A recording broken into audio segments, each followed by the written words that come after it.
দিকে এর হারাবার কিছু নেই আর পাওয়ারও কিছু নেই। আমি অপেক্ষায় আছি, এই যে দুজনের সামনে পিছনে বসে আছে, রাইট সাইডে যে আছে সব থেকে বেশি, এই যে আজকে বলে দিচ্ছি পাবলিক ডোমেইনে, সব থেকে বেশি আমাকে কন্টেস্ট না করতে দেওয়ার জন্য যিনি জোরাজুরি করছেন তার মধ্যে একজন। কারণটা কি হয়তো পরে বলতে পারবে, এখন হয়তো যদি পাবলিক ডোমেইনে বলে তারপরেও বলছি দলের গণতন্ত্র আছে, দল একটা জায়গায় এসে দাঁড়িয়েছে, একাধিক মত উঠে এসেছিল, সেখান থেকে এটা আমাকে দল বলেছেন 7th ফেজে ইলেকশন আছে, অত তাড়াহুড়ো আপনার করার প্রয়োজন নেই। আমি যেভাবে তাড়াহুড়ো করছিলাম, আমাকে দলের যারা আছে নেতৃত্বরা যে 7th ফেজে আছে, নমিনেশনের ডেট অনেক বাকি, আপনার নিয়ে আমাদেরকে সেটা ভাবতে হবে, কারণ অনেক মতামত উঠে এসে সেটাকে শর্ট আউট করতে করতে এখন দুটো জায়গায় এসে দাঁড়িয়েছে, দাঁড়াবে কি দাঁড়াবে না, কারণ অনেকে মতামত দিয়েছিলেন, তৃতীয় চতুর্থ মতামত ছিল। সুতরাং দল যে আমাকে নির্দেশনা দিয়েছে তার বাইরে তো আমি যেতে পারি না, কারণ আমাদের রাজ্য কমিটির একাধিক নেতাদেরও নাম উঠেছিল, তারাও ইচ্ছে প্রকাশ করেছিল বিভিন্ন জায়গায় কন্টেস্ট করার জন্য, কিন্তু দলের পক্ষ থেকে আলোচনার বেসিসে অনেকের নাম যেমন কাটা গেছে, আবার অনেককেও আমরা প্রতিদ্বন্দ্বিতা করাচ্ছি। সুতরাং আমার ক্ষেত্রেও আশা করব যেমনভাবে আমাদের রাজ্য কমিটি প্রতিদ্বন্দ্বিতা করাচ্ছেন, আমার যেটা আমি ডিমান্ড রেখেছি সেটাকে হয়তো তারা অ্যাকসেপ্টই করবে। আমি মানসিকভাবে এই জায়গায় দাঁড়িয়ে বসে বলছি, এই জায়গায় বসে হচ্ছে আমার যে প্রথম দিনে যে অবস্থায় ছিলাম, আজকেও আমি 100% ওই এনার্জিতেই আছি। না, ওই প্রশ্নগুলো অবাঞ্ছিত প্রশ্ন হচ্ছে যারা করেছে।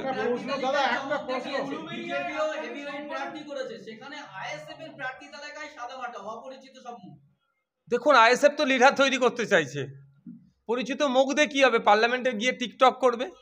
পরিচিত মুখ দিয়ে কি হবে? যেখানে কোশ্চেন আনসার সেশন থেকে শুরু করে, মেনশন থেকে শুরু করে, কলিং অ্যাটেনশন থেকে শুরু করে বিভিন্ন যখন ডিবেটে অংশগ্রহণ হতে তাদের দেখতে পাওয়া যায় না, যেখানে ন্যাশনাল অ্যাভারেজে হচ্ছে 79% অ্যাটেন্ডেন্স, সেখানে ওয়েস্ট বেঙ্গল থেকে যারা ওই হেভিওয়েট পাঠিয়ে তাদের অ্যাটেন্ডেন্স কি দেখুন না।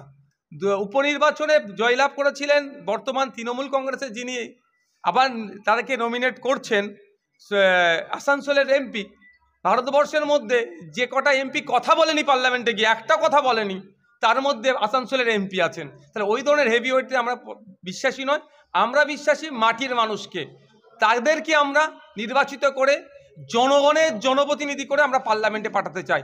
যেমন আমাদের অধ্যাপক বাপি সরেন মহাশয়, আপনারা তার একটু পাস্ট রেকর্ডটা দেখবেন, হয়তো টিভির সামনে আসেনি ঠিক কথা, কিন্তু তিনি মানুষের জন্য, সোসাইটির জন্য তার অনেক বড় জব ছেড়ে তিনি এখন অধ্যাপনার কাজে লেগে আছেন, কারণ জাতিকে শিক্ষিত করতে হবে বলে। এই ধরনের আরও যারা আমাদের ক্যান্ডিডেট যারা আমরা দিচ্ছি, দেখবেন প্রত্যেকেরই শিকড়টা মাটির সাথে জুড়ে আছে। আমরা এই ধরনেরই মানুষকে আইনসভার মধ্যে পাঠাতে চাই।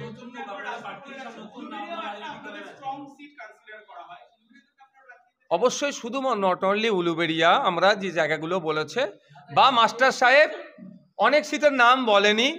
দেখুন, আবারও বলছি, আমরা প্রধান শত্রু আমরা মনে করি বিজেপিকে, তাদেরকে হারাতে হবে, আর ওই বিজেপিকে বাংলায় যারা স্থান করে দিয়েছে তৃণমূল, তাদেরকেও পরাস্ত করতে হবে। সেই দুটো শক্তিকে পরাস্ত করার জন্য এখনো পর্যন্ত বাম এবং কংগ্রেসের প্রতি আমাদের পক্ষ থেকে পজিটিভ বার্তা। আমরা রাজ্যবাসীকে যে দুর্নীতির হাত থেকে বাঁচানোর জন্য আর তৃণমূল বিজেপির সাম্প্রদায়িক শক্তির হাত থেকে বাঁচানোর জন্য এখনো আমাদের পক্ষ থেকে পজিটিভ রেখেছি। এটা যদি তারা মনে করে যে এটা আমাদের দুর্বলতা, তাহলে কিছু করার নেই। আমাদের আইএসএফ নিজস্বতা আছে, তার আইডিওলজি নিয়ে চলছে। আগামী দিনে দ্বিতীয় পর্যায়ে যখন ক্যান্ডিডেট লিস্ট ঘোষণা করব, তখন আপনারা নিশ্চিতভাবে অন্য কিছু দেখতে পাবেন। হয়তো যে সিটগুলোর নাম মাস্টার সাহেব এখন বললো না, সেই সমস্ত সিটগুলোতে আমাদের যে সমস্ত প্রার্থীরা, আমাদের সবথেকে বড় কথা হচ্ছে আমাদের কর্মীদের ডিমান্ড। রাজ্যের বিভিন্ন জায়গাতে আমাদের কর্মীদের ডিমান্ড এবং তারা প্রার্থী আমাদেরকে যা সাজেস্ট করছে, আমাদের যথেষ্ট শক্তিশালী প্রার্থী লিস্ট আছে। আমি দায়িত্ব নিয়ে বলতে পারি, অন্যান্য রাজনৈতিক দল যে চমকের কথা বলছেন, কে ক্রিকেটার দিচ্ছে, কেউ নায়ক দিচ্ছেন, কেউ বাইরে থেকে নিয়ে আসছেন, যদিও বাইরে বহিরাগততে আমি বিশ্বাসী নয়, সব আমরা ভারতীয়, তারপরেও বলছি আমরা যে করেছি মাটির সাথে যুক্ত আছে। একদিকে যেমন অ্যাডভোকেটসরা রেডি আছেন, প্রফেসররাও আছেন, বিভিন্ন শ্রেণীর মানুষদেরকে নিয়ে আমরা যাদের মাটির শিকড় যাদের মাটির সাথে যুক্ত তাদের নিয়ে আমরা রেখেছি। কিন্তু বীরত্ব স্বার্থে আমরা এখন এই ফার্স্ট ফেজের আমরা লিস্টটা পাবলিশ করলাম, প্রয়োজন আমরা সেকেন্ড ফেজ পাবলিশ করতে পারি। একটা প্রশ্ন, বামেদের সাথে আপনাদের জোট ছিল, কিন্তু বেশ কিছু আসনে দেখা গেল আপনারাও আইএসএফ প্রার্থী দিলেন, তাতে কি বামেদের সাথে একটা দূরত্ব কি মানে তৈরি হলো না? যে এখানে যেহেতু বাম প্রার্থী ইতিমধ্যে শ্রীরামপুরে তিনি নির্বাচনের ময়দানে নেমে পড়েছেন, কি বলবেন? দেখুন, দূরত্বটা না বাড়ে সেই জন্য আমরা এতদিন অবধি অপেক্ষা করেছিলাম, কারণ এই ভোটের সময় অলরেডি নোটিফিকেশন শুরু হয়েছে, নমিনেশন শুরু হয়ে গিয়েছে। একটা দিন পিছিয়ে যাওয়া মানে একটা নয় 3টে দিন আমরা করে পিছিয়ে যাচ্ছি। স্বাভাবিকভাবে আমাদের কর্মী সমর্থকদের আবেগ, ভালোবাসা, তাদের চাওয়া, তাদের ডিমান্ড আমরা কিছুটা হলেও হয়তো সময়ের সাথে দিতে পারিনি। লক্ষ্য একটাই ছিল যে জোটটা যাতে হয়, কিন্তু একটা নির্দিষ্ট সময় পর্যন্ত অপেক্ষা করা দরকার।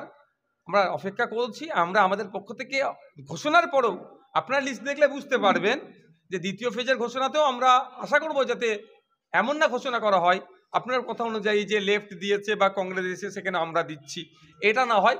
সেটা হচ্ছে দেখার দায়িত্ব আমার মনে হয় সব থেকে বড় শরিক যেনারা দাবি করেন লেফট ফ্রন্ট কংগ্রেস। হয়েছে আমাদের আলোচনা। দেখুন, তাহলে ওনাদের পক্ষ থেকে যারা ফোন টোন করেছিলেন, টেলিফোনিক আলোচনা করেছিলেন, তারপর তাদেরগুলো বা তাদের এগুলো পাবলিশ করতে হবে আমাদেরকে।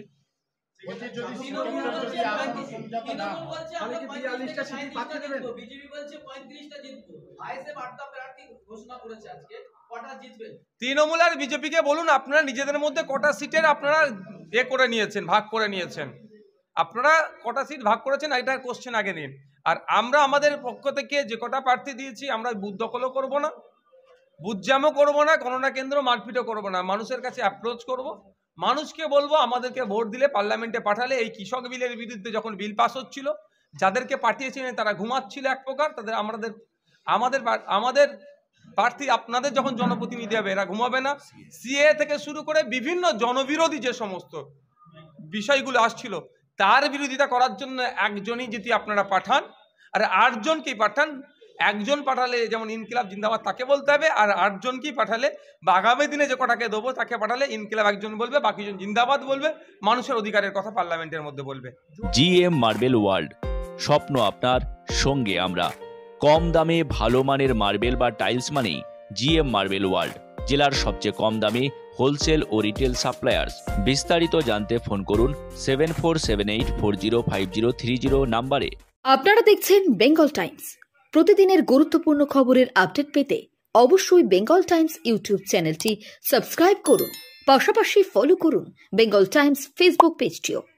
সুস্থ থাকুন, ভালো থাকুন, আর অবশ্যই দেখতে থাকুন আপনাদের প্রিয় channel Bengal Times. Bengal Times, নিরপেক্ষ সংবাদ।